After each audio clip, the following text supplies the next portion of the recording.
제가 이번 주에 들었던 뉴스 가운데 두 가지의 상반된 뉴스를 들었습니다. 하나는 지난 24일 양승태 전 대법원장이 구속되었죠. 그런데 그분이 크리스찬이다 하는 이야기를 들었습니다. 또 그 전날에 구속되었던 안태근 전 법무부 감찰국장도 역시 크리스찬이라고 하네요. 양 대법원장은 서울 분당 할렐루야 교회의 아주 큰 교회입니다. 분당 할렐루야 교회. 그 교회의 성도이고 또 안태근 전 법무부 감찰국장, 이분은 서지현 검사를 성추행하고 또 인사 불이익을 준 혐의로 2년형을 받았습니다. 이 사람도 서울 온누리교회 강단에서 눈물을 흘리면서 간증을 했던 사람이라 이렇게 이야기를 들었습니다. 또 하나의 뉴스는 탤런트 이유리 씨에 대한 이야기입니다. 이유리 씨. 혹시 이유리 씨 알고 계십니까? 이유리 씨. 알만한 사람들은 다 아는 것 같습니다. 왔다 장보리라고 하는 드라마에서 악녀 역할을 해서 유명해진 사람입니다.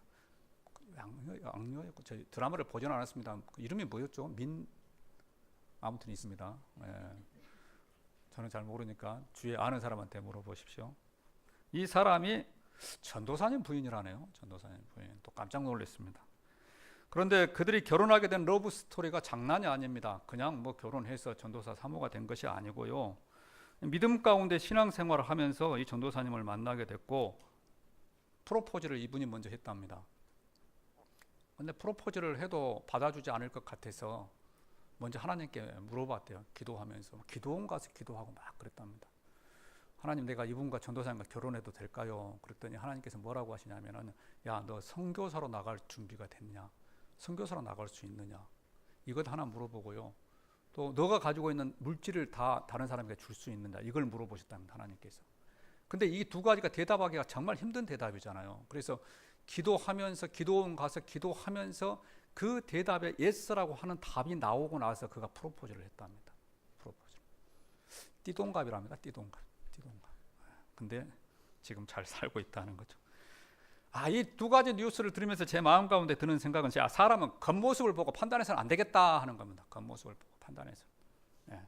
사회적인 저명 인사고 큰 일들을 많이 했다고 할지라도, 그래서 그가 교회를 다니지만 전혀 교인 같지 않은 그러한 행동을 하는 사람도 있는 반면에 드라마에 나온 모습은 그렇지 못한 모습이라고 할지라도 정말 진실된 크리스찬도 있구나라고 하는 생각을 해보게 되었습니다. 그래서 우리는 겉모습만을 보고 사람을 판단하거나 평가해서는 안 된다 하는 것입니다. 오늘 말씀 우리에게 이것을 가르쳐주고 있습니다. 오늘 말씀에 보게 되면 귀신 들린 사람이 있습니다. 귀신 들린 사람, 정신이 없다 하는 거죠. 미친 사람이라 하는 겁니다. 미친 사람. 그래서 모든 사람들로부터 손가락질을 받았습니다. 그런데 이 거라사 지방에서 가장 먼저 예수님을 만난 사람이 이 사람이다 하는 겁니다. 이 사람이다. 야, 사람들의 손가락질에 저 사람은 미쳤어. 저 사람은 정신병자야. 그래서 마을 공동체 안에 들어갈 수 없었고 무덤 사이에서 살고 있었던 사람이 가장 먼저 예수 그리스도를 만나고 구원받게 되었다 하는 것입니다. 이것을 기억하는 저와 여러분들이 되기를 원합니다. 외모하고는 상관이 없다는 거예요. 사회 저명 인사고 한 일들이 많고 공로가 많고, 그래서 하나님께서 그를 만나주신 것이 아니고 사람들에게 손가락질 받고 있고 외모는 별 볼 일 없다고 할지라도, 드라마에서 악영 전문이었다고 할지라도 하나님께서 그를 찾아가시면 그가 구원받게 된다는 것입니다. 오늘 말씀에서 이 귀신 들린 사람이 구원을 받습니다. 구원을 받습니다. 그런데 어떻게 해서 그가 구원을 받느냐? 어떻게 해서 구원을 받느냐? 그것은 우리 주님께서 그를 찾아가셨기 때문이다 하는 거예요. 우리 주님께서 그를. 오늘 말씀 1절에 보면은 그러죠. 오늘 말씀 1절에 보면은 예수께서 바다 건너편 거라사 이네 지방에 이르러, 바다 건너편, 바다라고 하는 것은 갈릴리 바다입니다. 갈릴리 바다. 지난번에 말씀드렸죠. 지난번에 제가 이런 말씀을 드렸습니다. 예수님께서 제자들과 함께 갈릴리 바다를 배를 타고 지나간 적이 있었죠. 혹시 기억하십니까? 지나갈 때 뭐가 불었습니까? 풍랑이 불었죠. 풍랑이 불었습니다. 그래서 배가 곧 거의 다 깨어지게 되었습니다.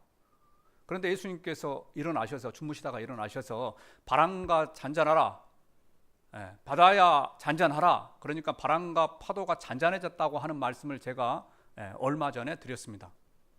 그런데 그렇게 해서 예수님께서 그렇게 배를 타고 그렇게 해서 가신 곳이 어디냐? 바로 오늘 말씀의 거라사 지방이다 하는 겁니다. 거라사 지방. 그래서 오늘 말씀 2절에 보면 그러잖아요. 2절에 보면은 배에서 나오심에 곧 더러운 귀신 들린 사람이 무덤에서 나와 예수를 만나니라. 그래서 그 밤에 풍랑을 헤치고 반대편 지방, 거라사 지방에 도착을 하니까 그곳에 귀신 들린 사람이 나와서 예수님을 만나게 되었다 하는 것입니다. 그래서 예수님께서 이 거라사 지방에 간 이유가 뭐냐?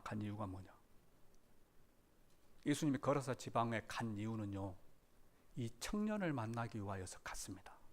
이 청년을 만나기 위하여서.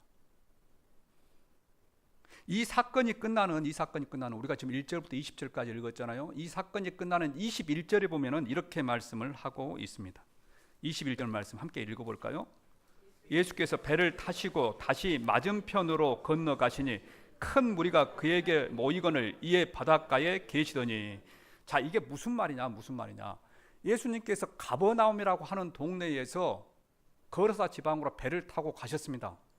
배를 타고 가셔서 이 귀신 들린 이 청년을 만나고 이 청년의 병을 고쳐주고 나서 그날 예수께서 배를 타시고 다시 맞은편으로 건너가셨다는 거예요. 그러니까 가버나움에서 이 청년을 만나기 위하여 거라사 지방으로 갔다가 이 거라사 지방에서 청년을 만나고 나서 다시 바로 가버나움 지역으로 오셨어요. 그러면 예수님께서 거라사 지방에 뭐하러 가셨습니까? 잘 모르시겠습니까? 제가 좀 설명을 어렵게 했나요? 오로지 예수님은요, 이 청년 하나 만나기 위하여서 그날 밤에 그 모진 풍랑을 헤치면서 갈릴리 바다를 건너는 데는 한 2시간 정도 걸린답니다. 배를 노를 지어서 가니까 2시간 정도 걸린대요. 그러면 예수님께서는요, 제자들과 함께 밤새 노를 저어가지고 2시간 동안 노를 저어가지고 거라사 지방에 갔어요. 그리고 그 청년 병 고치고 나가지고 다시 2시간 동안 밤새 노 저어가지고 가버나움으로 오셨다니까요. 가버나움으로 오셨어요. 왜 그렇게 가셨느냐?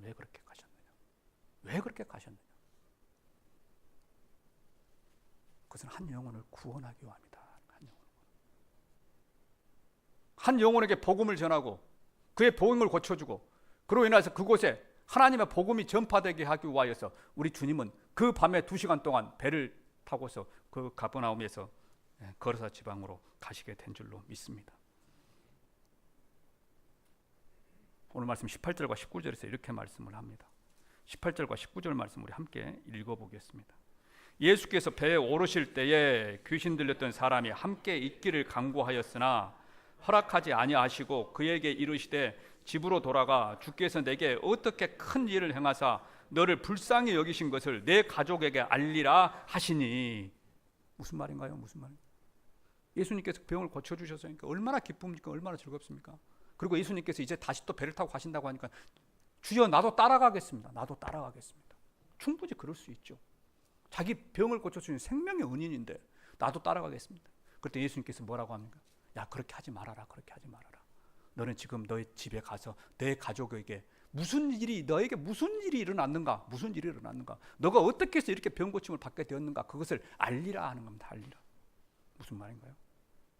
가족에게 예수님이 하신 일을 전하라 하는 거예요. 예수님이. 네 삶에 일어난 일들이 무엇인가를 전하라 하는 겁니다. 전하라. 그래서 예수님께서는 그 일을 하시기 위하여서 그 밤에 2시간 동안 배를 타고 가시고, 얼마나 피곤하셨으면 그 배를 타고 가실 때 고물에 주무셨다고 했습니까? 바람과 파도가 그렇게 막 일렁이고 부딪히는데 그 고물에서 얼마나 피곤하셨으면 주무셨습니까? 그렇게 주무셨음에도 불구하고, 피곤하셨음에도 불구하고 예수님께서는 거라사 지방에 가서 그 한 청년을 만나고 다시 가버나움으로 돌아오셨다는 것입니다.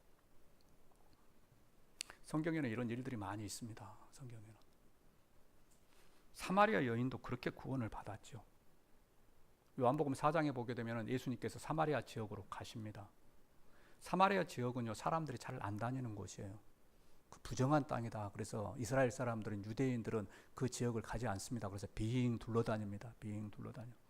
만나기도 싫다고, 얼굴 보기도 싫다고. 그런데 우리 주님은 직진입니다. 직진. 예. 그곳을 그냥 가세요. 쭉 가세요. 사람들은 다 안 됩니다.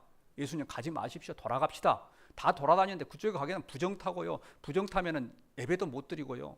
일주일 동안 예배도 못 드립니다. 안 됩니다. 예수님 직진.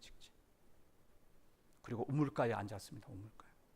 우물가에 앉아서 그 대낮에 12시 떼약볕이 쨍쨍 내리치는 그 12시 대낮에 우물가에 앉아서 한 여인을 기다리고 있습니다. 그 여인은 삶에 지친 여인입니다. 삶에 지친 여인. 아무리 무엇을 해도 안 됐던 여인이에요. 또 남편이 6명이나 된다네요. 남편이 6명. 그 사람들이 손가락질하는 건 손가락질. 저 여자는 남편이 6이나 된다. 그래서 그 여인이 해가 서늘할 때 물을 길러 나와야 되는데, 보통 사람들은 해가 서늘할 때 물을 길러 나오죠. 날씨 더우니까 막 40도 됩니다. 40도. 그런데 서늘할 때 나오면 사람들 이목이 두려워가지고, 사람들 눈이 두려워가지고 떼약볕에 혼자 물 길러 나오는 거예요. 물 길러 나와. 그런데 우리 주님은 그를 기다리고 있습니다. 동명의 성도 여러분, 저와 여러분이 다 그렇게 해서 구원받은 사람들입니다. 다 그렇게 해서. 어쩌면 우리도 사마리아 여인과 같이 죄와 허물 가운데 살았던 사람이고, 어쩌면 우리도 귀신 들린 이 청년과 같이 사람들에게 손가락질 받고, 너는 안 될 거야, 너는 할 수 없어, 너는 별 볼 일 없는 사람이야, 이렇게 살아갔던 우리들에게 우리 주님께서 찾아오신 줄로 믿습니다. 그래서 저와 여러분이 이곳에 앉아 있습니다. 여러분들이 잘나서 예수님 찾아가셨습니까? 여기 내가 예수님 찾으러 갔다, 예수님 찾으러 갔다 한번 생각해 보십시오. 이런 사람 있으면 손 한번 들어보십시오. 제가 알기로는 한 명도 없습니다. 한 명도 없어. 여전히 죄 가운데 있고, 내놓을 것 아무것도 없고, 삶이 팍팍하고 두렵고, 그래서 그 두려움 가운데 살고 있는데 우리 주님께서 우리를 찾아오셔서 우리를 만나주시고 만져주시고 예수님 알게 하시고, 그리고 지금 이 자리에 앉게 하신 줄로 믿습니다. 이것을 믿는 저와 여러분들이 되기를 원합니다. 우리 주님은요, 한 영혼도 귀하게 여기시는 분이십니다. 한 영혼.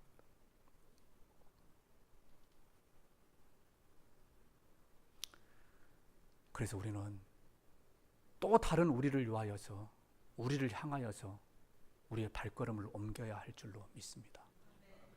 우리가 그렇게 구원을 받았기 때문에, 우리 주변에 또 그런 사람들이 많이 있습니다. 그런 사람들을 향하여서 우리는 예수 그리스도의 손길을 내밀어야 할 줄로 믿습니다. 우리 주변에는 이런 사람들이 많이 있습니다. 제가 복음 전파 전도에 대한 이야기를 하니까, 우리 목사님 전도할 날도 아직 안 됐는데 보통 가을에 전도대회 하는데 뭔 1월부터 또 전도 이야기 하신다냐 라고 생각할지 모르겠습니다. 네. 오늘 말씀이 전도에 대한 이야기예요. 그리고 전도는 시간과 때와 장소를 구분해서 하는 게 아닙니다. 전도는 항상 늘 우리가 해야 할 줄로 믿습니다. 왜? 우리가 그렇게 해서 전도되어서 구원을 받아서 이곳에 왔기 때문에, 또 우리 주변에는 그런 사람들이 많이 있기 때문에 우리는 그 영혼을 위하여서 전도해야 할 줄로 믿습니다. 오늘도 참 감사하게도 우리 교회 두 가정이 이렇게 오셨습니다. 두 가정. 근데 이분들도 여전히 마찬가지입니다. 여전히. 한 사람의 손길을 통하여서 우리 교회를 오게 되었고요. 수많은 시간을 또 기도하시면서 교회를 정하게 된 걸로 알고 있습니다.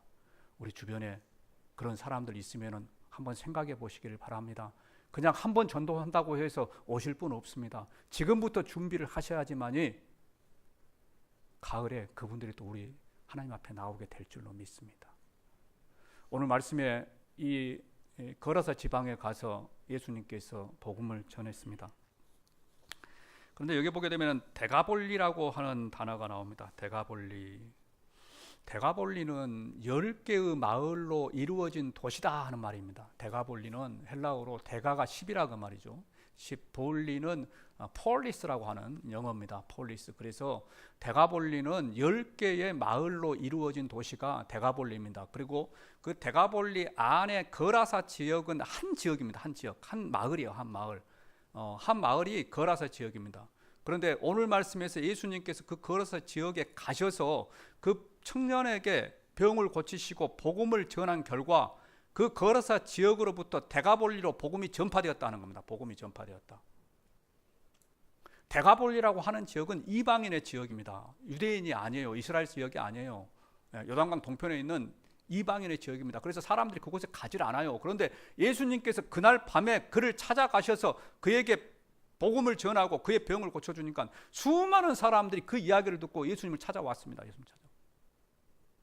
그리고 그 거라사 청년으로부터 데가볼리가 복음화되었다 하는 것입니다. 동명의 성도 여러분, 여러분으로부터 여러분 주위에 있는 사람이 복음화되기를 원합니다.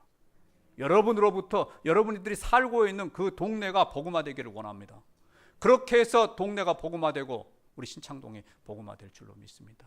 이런 복음화에 쓰임받는 동명의 성도들 되시기를 주님의 이름으로 축원합니다.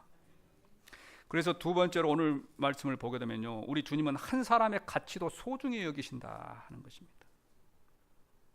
이 거라사라고 하는 지역은 물이 많은 곳입니다. 요단강 동편에 있는 물이 많은 곳이에요. 그래서 농업이 발달했고요, 특히 옥수수 재배가 유명했다고 합니다.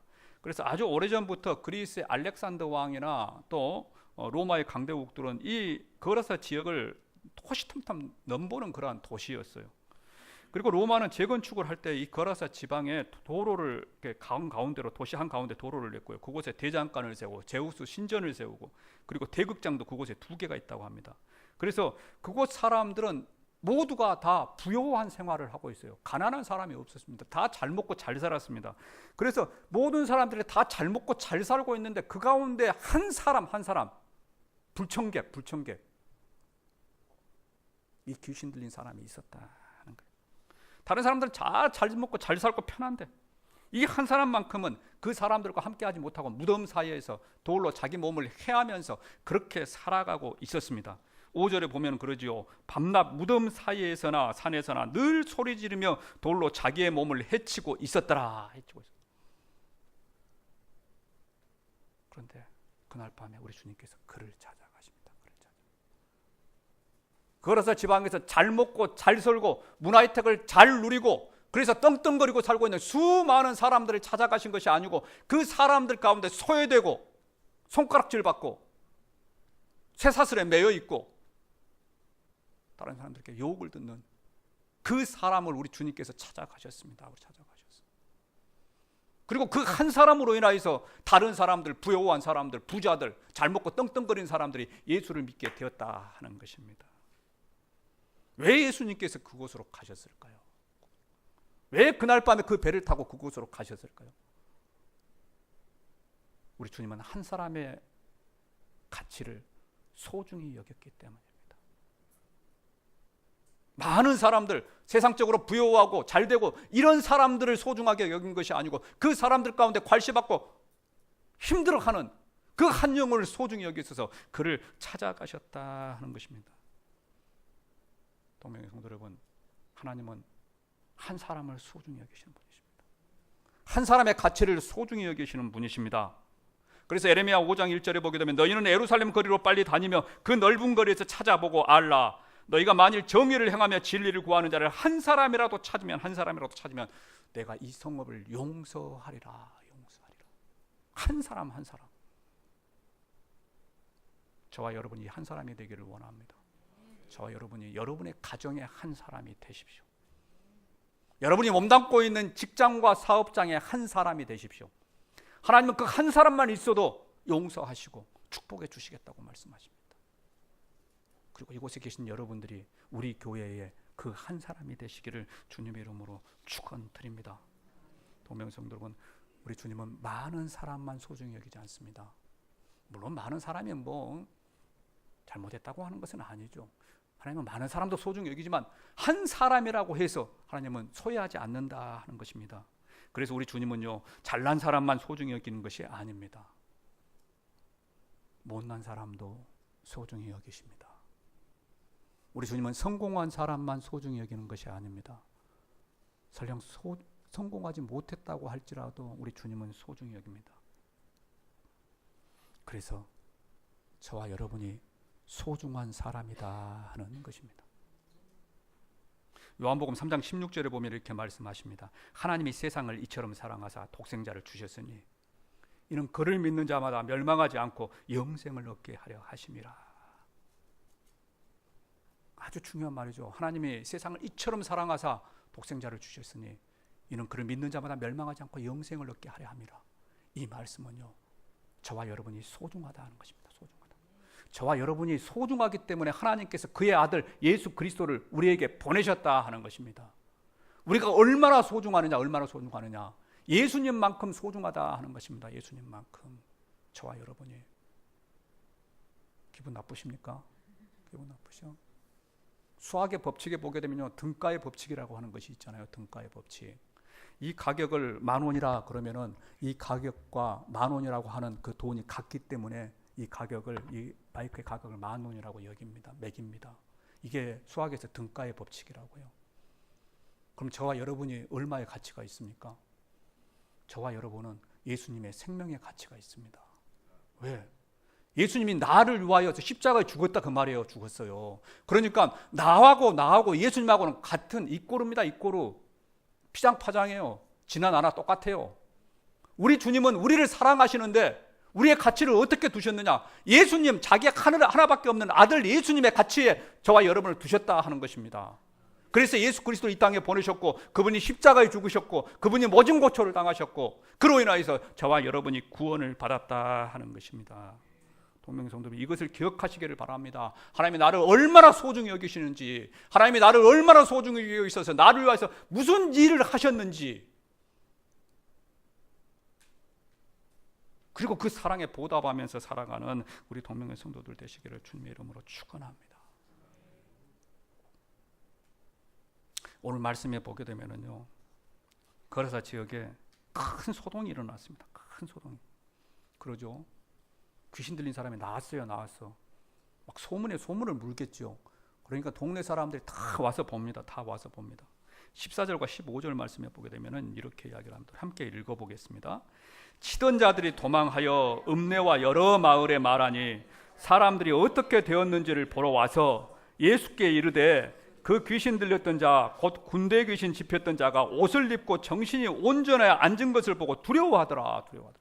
한번 생각해 보십시오. 어제까지 그냥 막 귀신 들려가지고 정신없이 막 사람들 패고 다니고 이리저리 왔다 갔다 하는데 오늘 가서 보니까 온전히 앉아서 다 옷 입고 앉아있어.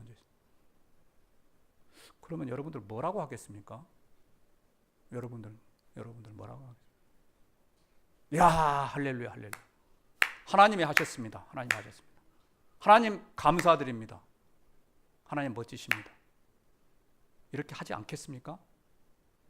저만 그렇게 한가요? 네. 그렇게 하는 것이 모든 사람의 이치입니다. 그리스도인이란 모든 사람 다 그렇게 하죠. 왜? 한 사람의 병이 나아졌으니까. 이건 믿든지 믿지 않든지 그렇게 합니다. 그런데 오늘 말씀에 이 거라사 지방의 사람들은 뭐라고 했다고요? 17절에 보게 되면 이렇게 이야기합니다. 그들이 예수께 그 지방에서 떠나기를 간구하더라. 가라. 왜 가라고 하겠습니까? 한 사람의 병이 나와서 축복받을 일이고 행복한 일인데 왜 가라고 하겠습니까? 그 앞에 보게 되면 돼지 2,000마리가 바닷속으로 들어갔거든요. 돼지 2,000마리를 돈으로 계산해 보면은요, 돼지 한 마리가 얼마인지 모르겠습니다만 한 20만 원 계산해 봤어요. 4억입니다. 4억. 금방 4억이 바닷속으로 들어가고 없어져 버렸거든요. 그러니까 뭐라고요? 당신이 이곳에 와 있으면 우리 큰일 나게 생겼습니다. 다른 돼지들 다 죽게 생겼습니다. 가세요. 이곳에서 뭐 하려고 하지 마시고, 이곳에서 사람 병 고치려고 하지 말고 가세요. 이 말이에요. 하나님은 한 생명을 소중히 여기셔서 그 밤에 그 배를 타고 거라사 지방으로 가셨는데, 거라사 지방은 가세요. 당신 필요 없습니다. 우리는 저 2,000마리의 돼지가 더 필요하고 중요합니다. 동명의 성도 여러분, 2019년이 시작되었습니다.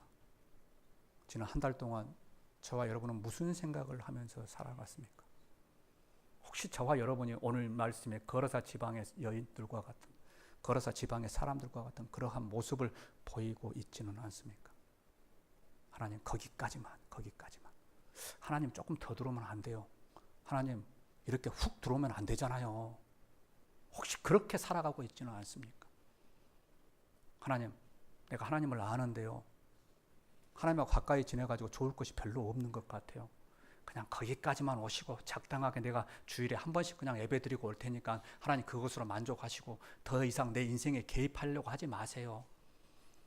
나 주일 밤에 나오라고 하지 마시고요. 나 수요일에 나와서 기도하라고 하지 마시고요. 나 헌금 드리라고 하지 마세요. 나 그냥 딱 거기까지만 다닐게요. 혹시 이렇게 살고 있는 모습이 우리의 모습은 아닙니까? 우리의 모습은 아닙니까? 윌리엄 피터라고 하는 사람이 쓴 글에 이런 내용이 있습니다. 어떤 아이가 소년이 길을 가다가 길에서 $5짜리를 주었습니다. 저는 한번 소개했죠. $5가 생기니까 얼마나 좋습니까? 뭐 한 5,000원 정도, 6,000원 정도 되네요. 그것으로 과자를 사 먹었습니다. 맛있습니다. 그랬더니 그 다음 날부터 그 소년은 땅만 보고 다닙니다. 땅만. $5짜리를 주었기 때문에. 그래서 그가 평생 주운 것은 단추가 29,519개, 머리핀이 54,172개, 그리고 수천 개의 동전, 수많은 자질구레한 것들이었다라고 이야기를 합니다. 그런데 그는 그것들을 줍느라고 푸른 하늘이나 들의 꽃이나 날아다니는 새나 자연의 아름다움을 볼 기회를 잃어버렸다는 것입니다. 잃어버렸다. 의미 있는 말입니다. 말씀을 맺겠습니다. 오늘 돼지 이야기 나왔으니까요. 돼지 이야기 한 번 더 할게요. 금년도 황금돼지 해잖아요. 황금돼지. 황금돼지니까 황금돼지가 막 굴러 들어올 것이다. 뭐 그렇게 선전하는 사람도 있을 것입니다만은, 그래서 그런 말이 있대요. 금년도에 난 아이는 자기 먹을 것을 가지고 나온다. 그래서 황금돼지다. 우리 지금 이 태중에, 우리 성도 태중에 아이가 4명이 있습니다. 4명. 예. 자기 먹을 것 다 가지고 나왔으면 좋겠습니다. 근데 이거 믿을 사람 없지요? 예, 믿을 사람 없습니다. 황금돼지라고 다 좋아합니다. 돼지 이야기 한 번 더 할게요. 어느 돼지가 땅에 떨어져 있는 홍시를 봤습니다. 홍시가 얼마나 맛있습니까? 그래서 그것을 먹었습니다. 맛있죠? 그러니까 그 돼지가 계속해서 땅을 파고 다닙니다. 홍시가 또 어디 있는가? 아무리 땅을 파고 다녀도 홍시가 있습니까? 없습니다. 힘들어가지고 벌러덩 누웠습니다. 벌러덩 누웠더니 그 홍시가 하늘에가 달려있더라. 하늘에가 달려있더라. 우리 인생도 땅에 떨어지는 그 홍시 먹기 위해서 땅을 파고 갈고 다니는지 모르겠습니다. 그런데 그 홍시는 하늘에 달려있다는 겁니다. 그 홍시는 하나님께서 주신다 하는 것입니다. 그래서 우리는 하늘을 보고 사는 사람이 되어야 합니다. 하나님을 보고 사는 사람이 되어야 합니다. 동명의 성도 여러분, 하나님을 보는 저와 여러분이 되기를 원합니다. 하나님께서 하시면 이루지 못할 것이 없습니다. 하나님께서 하시면 모든 것이 예스가 됩니다. 이번 한 주간도 그 하나님과 함께 동행하는 동명의 성도들 되시기를 주님의 이름으로 축원합니다. 기도하겠습니다.